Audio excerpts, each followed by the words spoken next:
નમસ્કાર મિત્રો, utility bill નામની લેક્ચર સિરીઝનો આ બીજો ભાગ છે. પ્રથમ ભાગમાં વીજળી અધિનિયમ 2003, CERC, GERC અને યુટિલિટીના યુસેજ એના વિશે થોડી આપણે માહિતી મેળવી. હવે બીજા ભાગમાં આગળ વધીએ તો બીજા ભાગમાં આપણે જોશું કે ટેરિફ શું છે, ટેરિફના અલગ અલગ કયા ટાઈપ હોય છે, એના પર થોડી ચર્ચાઓ કરીશું. સૌથી પહેલાં આપણે ટેરિફ શું છે એ સમજવાનો પ્રયત્ન કરીએ. કોઈ પણ વસ્તુના ઇમ્પોર્ટ કે એક્સપોર્ટ ઉપર જે ટેક્સ અથવા તો ડ્યુટી લાગતી હોય એને ટેરિફ કહી શકાય. બીજા શબ્દોમાં કહીએ, ઇલેક્ટ્રિસિટીને ધ્યાનમાં રાખીને કોઈ પણ ડિસ્કોમ, સરકાર કે પ્રાઇવેટ કંપની દ્વારા એક ચોક્કસ ભાવથી કન્ઝ્યુમરને કે કસ્ટમરને ઇલેક્ટ્રિકલ એનર્જી સપ્લાય કરવામાં આવે તો એ ચોક્કસ રેટને ટેરિફ કહી શકાય. ટેરિફમાં શું શું ઇન્ક્લુડ થતું હોય છે એ જોવા જઈએ તો it includes total cost of producing and supplying electrical energy, એટલે કે ઇલેક્ટ્રિકલ એનર્જીનું પ્રોડક્શન, એની પાછળ થતો ખર્ચ, પ્લસ એમને સપ્લાય કરવા માટેનો ખર્ચ અને પ્લસ અમુક નફો, આટલું એમાં ઇન્ક્લુડ થતું હોય છે. હવે આ બધી વસ્તુ છે એ દરેક પ્રકારની કન્ઝ્યુમર કેટેગરી માટે એક સરખું નથી હોતું. એટલે કે જે ટેરિફ અથવા તો ઇલેક્ટ્રિસિટી યુનિટના જે ભાવ છે એ દરેક પ્રકારની કન્ઝ્યુમર કેટેગરી, એટલે કે રેસિડેન્શિયલ, કોમર્શિયલ, એગ્રીકલ્ચર અને ઇન્ડસ્ટ્રીયલ, આ બધામાં સરખા ભાવ નથી હોતા, અલગ અલગ હોય છે. હવે આ ટેરિફના ઓબ્જેક્ટિવ શું છે, ટેરિફમાં શું શું ઇન્ક્લુડ કરવામાં આવતું હોય છે, તો પહેલાં જ વાત કરીએ એમ કે પાવર પ્લાન્ટની અંદર જે ઇલેક્ટ્રિકલ એનર્જીનું પ્રોડક્શન થાય છે તો એ પ્રોડક્શનની કોસ્ટની રિકવરી થઈ જવી જોઈએ ટેરિફમાંથી. પછી પાવર જનરેટ થઈ ગયા પછી કન્ઝ્યુમર એન્ડ સુધી પહોંચાડવા માટે જે ટ્રાન્સમિશન લાઇન અને ડિસ્ટ્રીબ્યુશન નેટવર્ક ગોઠવેલું છે તો એનું પણ જે કંઈ ખર્ચ થતો હોય એમની પણ રિકવરી થવી જોઈએ. આ જે ઇલેક્ટ્રિકલનું નેટવર્ક છે એના ઓપરેશન અને મેન્ટેનન્સ માટે જે કંઈ ખર્ચ થતો હોય એ ખર્ચ, પ્લસ જે મીટરિંગ ઇક્વિપમેન્ટ મૂકેલા હોય એમનો ખર્ચ, પ્લસ જે બિલિંગ બનાવવાનો ખર્ચ થતો હોય, તો આ તમામ પ્રકારની કોસ્ટ છે એની રિકવરી પણ આમાંથી થઈ જવી જોઈએ. સાથે સાથે જે પણ કેપિટલ ઇન્વેસ્ટમેન્ટ કરવા આવ્યું હોય તો એમાં થોડો ઉપર પ્રોફિટ પણ થવો જોઈએ. એટલે તમામ પ્રકારની કોસ્ટની રિકવરી થઈ જવી જોઈએ, પ્લસ અમુક અંશે એમાંથી થોડો ઘણો પ્રોફિટ પણ મળવો જોઈએ. તો ટેરિફનો આ એક ઓબ્જેક્ટિવ હોય છે. હવે ટેરિફના કયા કયા ટાઈપ્સ છે એના વિશે થોડું જોઈએ. બેઝિક 7 પ્રકારના ટેરિફ છે, જેમાં પહેલો ટાઈપ છે સિમ્પલ ટેરિફ, બીજો ફ્લેટ રેટ ટેરિફ, ત્રીજો બ્લોક રેટ ટેરિફ, ચોથો ટુ પાર્ટ ટેરિફ, પાંચમો મેક્સિમમ ડિમાન્ડ ટેરિફ, અને છઠ્ઠો પાવર ફેક્ટર ટેરિફ, અને સાતમો 3 પાર્ટ ટેરિફ. તો આ અલગ અલગ 7 પ્રકારના ટેરિફ છે. હવે આપણે વન બાય વન ડિટેલમાં જોઈએ. સૌથી પહેલાં જોઈએ સિમ્પલ ટેરિફ.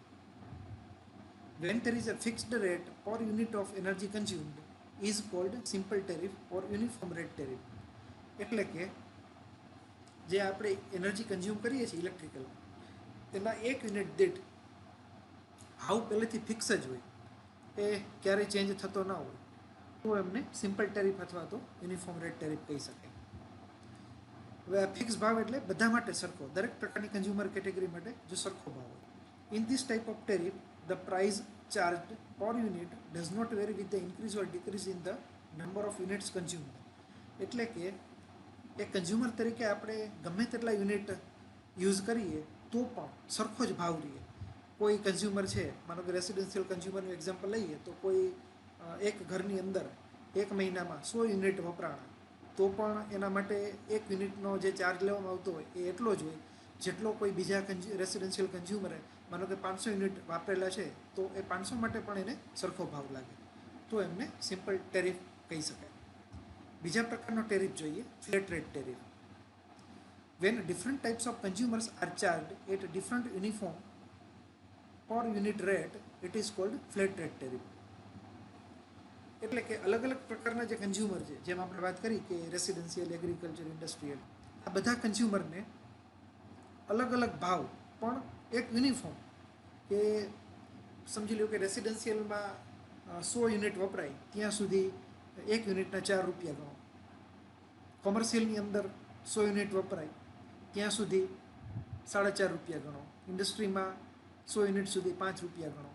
તો એક જે યુનિટના બ્લોક છે એ બ્લોક દીઠ સરખા ભાવ રહેતા હોય તો એમને ફ્લેટ રેટ ટેરિફ કહી શકાય. In this type of tariff, the consumers are grouped into different classes and each class of consumers is charged at different uniform rate. એટલે કે સમજી લો કે રેસિડેન્શિયલ કેટેગરી છે કન્ઝ્યુમરની, તો એમાં જેટલા પણ એ કેટેગરીમાં કન્ઝ્યુમર આવતા હોય એ બધાને સરખો જ ભાવ લાગે. એવી જ રીતના કોમર્શિયલ કેટેગરી છે તો એ કેટેગરીમાં આવતા કન્ઝ્યુમરને પણ એક સરખો ભાવ લાગે. અને ઇન્ડસ્ટ્રીયલ કેટેગરી હોય તો ઇન્ડસ્ટ્રીયલ કેટેગરીમાં જે આવતા કન્ઝ્યુમર હોય એમને પણ એક સરખો ભાવ લાગે. હા, આ દરેક કેટેગરી વાઇઝ અલગ અલગ ભાવ હોઈ શકે, પણ એક જ કેટેગરીમાં આવતા બધા જ કન્ઝ્યુમર માટે એક જ સરખો યુનિફોર્મ રેટ હોય તો આ પ્રકારના ટેરિફને ફ્લેટ રેટ ટેરિફ કહી શકાય. ત્રીજો ટાઈપ જોવા જઈએ તો block rate tariff. When a given block of energy is charged at a specified rate and the succeeding blocks of energy are charged at progressively reduced rate, it is called block rate tariff. In this type of tariff, the electrical energy consumption is divided into blocks and the price per unit is fixed in each block. હવે આમાં કેવું હોય છે કે માનો કે એક residential કન્ઝ્યુમરની વાત કરીએ તો એણે એક મહિનાની અંદર 100 યુનિટ વાપરા છે. હવે માનો કે 100 યુનિટનો વપરાશ થયો છે, એમાંથી પહેલાં 50 યુનિટ માટે સમજી લ્યો કે 3.5 રૂપિયાનો ભાવ છે અને બીજા 50 યુનિટ એટલે કે 51થી લઈને 100 યુનિટનો ચાર્જ છે એ 3 રૂપિયા અને 75 છે. તો આ પ્રકારનો જે ટેરિફ બને છે એને બ્લોક રેટ ટેરિફ કહી શકાય. ચોથો ટાઈપ છે two part tariff. When the rate of electrical energy is charged on the basis of maximum demand of the consumer and the units consumed, it is called two-part tariff. In this type of tariff, the total charge to be made from the consumer is split into two components, that means fixed charge and running charge. હવે આ પ્રકારના tariff સ્ટ્રક્ચરની અંદર બે અલગ અલગ પ્રકારના charge નક્કી કરવામાં આવે છે. એક ચાર્જ એટલે ફિક્સ ચાર્જ અને બીજો છે રનિંગ ચાર્જ. હવે આમાં કેવું હોઈ શકે કે ફિક્સ્ડ ચાર્જ છે એ જે મેક્સિમમ ડિમાન્ડ હોય છે એના ઉપર નક્કી થતું હોય. માનો કે કોઈ ઇન્ડસ્ટ્રીયલ કન્ઝ્યુમર છે, એલટી કનેક્શન છે અને સમજી લો કે એને 90 કિલોવોટની કોન્ટ્રાક્ટ ડિમાન્ડ છે, તો એ કોન્ટ્રાક્ટ ડિમાન્ડના આધારે એની જે મેક્સિમમ ડિમાન્ડ હોય છે એ ડિમાન્ડ ચાર્જમાં ઇન્ક્લુડ કરવામાં આવે, એટલે કે ફિક્સ ચાર્જ થઈ ગયા પર કેવીએ ડિમાન્ડ અથવા તો પર કિલોવોટ ડિમાન્ડ. અને બીજો છે રનિંગ ચાર્જ કે જે વેરિયેબલ હોય, એટલે કે જે યુનિટ વપરાણા હોય, બરાબર છે, તો એમના આધારે એમના ચાર્જ બનાવવામાં આવ્યા હોય. એટલે કે ટુ પાર્ટ ટેરિફની અંદર બે કમ્પોનન્ટ્સ હોય, ફિક્સ ચાર્જ અને વેરિયેબલ ચાર્જ.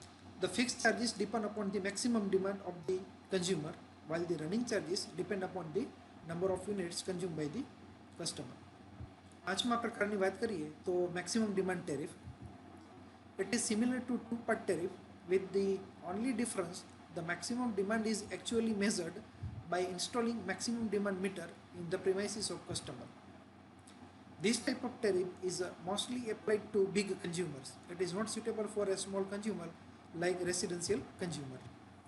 હવે આ મેક્સિમમ ડિમાન્ડ ટેરિફનો જે પ્રકાર છે એમાં એક સ્પેસિફિક મેક્સિમમ ડિમાન્ડનું મીટર ઇન્સ્ટોલ કરવામાં આવતું હોય છે અને એની અંદર જે મેક્સિમમ ડિમાન્ડ રેકોર્ડ થતી હોય છે એના આધારે બિલ આપવામાં આવતું હોય છે. આ એક જૂની મેથડ છે. અત્યારે આ જે મેક્સિમમ ડિમાન્ડ ટેરિફ છે એ અત્યારે ઇન્ડસ્ટ્રીની અંદર જે મીટર્સ, એનર્જી મીટર મૂકેલું હોય ઇલેક્ટ્રિસિટીનું, તો એમાં ઓલરેડી આ ઇન્ક્લુડ થયેલું જ છે. અને ઇન્ડસ્ટ્રીના જે એચટી બિલ્સ, એચટી કનેક્શનવાળી જે ઇન્ડસ્ટ્રી હોય એમના જે બિલ આવતા હોય છે એની અંદર ઓલરેડી આ ટેરિફ ઇન્ક્લુડ કરવામાં આવેલો છે. હવે આ ટેરિફ છે મેક્સિમમ ડિમાન્ડ ટેરિફ, એ મોટા કનેક્શન માટે જ સ્યુટેબલ છે, રેસિડેન્શિયલ અને કોમર્શિયલ માટે સ્યુટેબલ નથી, એટલે એ પ્રકારના કોઈ બિલમાં તમને જોવા નહીં મળે. છઠ્ઠા પ્રકારનો ટેરિફ જોઈએ તો power factor tariff. The tariff in which power factor of the consumer's load is taken into consideration is known as power factor tariff. This type of tariff has provision of rebate or penalty based on the power factor of the consumer's load. હવે આ પ્રકારના ટેરિફમાં જોવા જઈએ તો generally જે industrial connection છે either LT connection ઓર HT connection એમને આ પ્રકારનો ટેરિફ લાગુ પડતો હોય છે. એમના બિલમાં જોવા જઈએ તો જે પાવર ફેક્ટર એ કંપનીનો હોય છે એ મહિનાનો સરેરાશ પાવર ફેક્ટર એના આધારે બિલની આકારણી એમાં કરવામાં આવતી હોય છે. તો એ બિલની આકારણીની અંદર એ પાવર ફેક્ટર જો સારો હોય એટલે કે એક જે લિમિટ નક્કી કરેલી હોય એનાથી વધારે હોય તો રિબેટ આપવામાં આવે. રિબેટ એટલે કે ડિસ્કાઉન્ટ, તમને બિલમાંથી એટલા રૂપિયા બાદ કરીને બિલ આપવામાં આવે. અને જો એણે નક્કી અમુક જે લોઅર લિમિટ નક્કી કરેલી હોય એનાથી જો નીચે પાવર ફેક્ટર જાય તો પેનલ્ટી આપવામાં આવે છે. પેનલ્ટી એટલે કે એના એક્સ્ટ્રા રૂપીસ ચૂકવવા પડે. તો આ પ્રકારે પાવર ફેક્ટરના આધારે જે ટેરિફ નક્કી થતો હોય એને પાવર ફેક્ટર ટેરિફ કહી શકાય. છેલ્લો અને સાતમા પ્રકારનો ટેરિફ એટલે કે 3 part tariff. When the total charge to be made from the consumer is split into 3 parts, એટલે કે fixed charge, semi-fixed charge and running charge, then it is known as 3-part tariff. This type of tariff is generally applied to big consumers.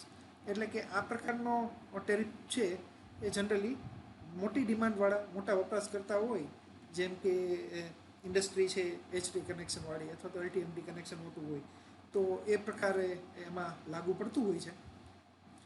હવે આમાં જોવા જઈએ તો total charge બરાબર fix charge વત્તા charge પર kVA of maximum demand plus charge પર unit of energy consume. તો આ 3 પ્રકારના ચાર્જ હોય છે. એમાં અમુક છે ફિક્સ ચાર્જ હોય છે, અમુક ચાર્જ છે એ જે કેવીએ ડિમાન્ડ હોય છે મેક્સિમમ ડિમાન્ડ એના આધારે નક્કી થતા હોય છે. અને બાકીના જે અમુક ચાર્જ છે વેરિયેબલ ચાર્જ કે જે જેટલા યુનિટ આપણે ઇલેક્ટ્રિસિટીનો વપરાશ કરીએ છીએ એના આધારે બનતું હોય છે. તો ટોટલ જે બિલ બને એ આ 3 પાર્ટને ધ્યાનમાં રાખીને બનતું હોય છે. ફિક્સ ચાર્જીસ પ્લસ જે ડિમાન્ડ ચાર્જ છે ડિમાન્ડના આધારે બનતા હોય છે એ, પ્લસ જે યુનિટ વપરાણા હોય છે એને ધ્યાનમાં રાખીને બનતા હોય છે. તો આને 3 પાર્ટ ટેરિફ કહી શકાય. અત્યારે જે ઇન્ડસ્ટ્રીના બિલ્સ આવતા હોય છે, જે એચટી બિલ્સની વાત કરીએ તો એમાં આ 3 પાર્ટ ટેરિફ ઓલરેડી ઇન્ક્લુડેડ છે, પ્લસ પાવર ફેક્ટર ટેરિફ પણ એમાં ઇન્ક્લુડ હોય છે. યુટિલિટી બિલ્સ નામની લેક્ચર સિરીઝના આ બીજા ભાગમાં આપણે અલગ અલગ પ્રકારના ટેરિફ વિશે જોયું. આના પછીના ભાગની અંદર આપણે અલગ અલગ પ્રકારની જે ટેરિફ કન્ઝ્યુમર્સ છે થોડી એમની ચર્ચાઓ કરી. જો તમને કોઈ ક્વેરી હોય તો તમે એમને ઈમેલ કરી શકો છો bhavin.kanani@darshan.ac.in. વધારે માહિતી માટે તમે અમારી વેબસાઇટ www.darshan.ac.in ને પણ રિફર કરી શકો છો. Thank you all.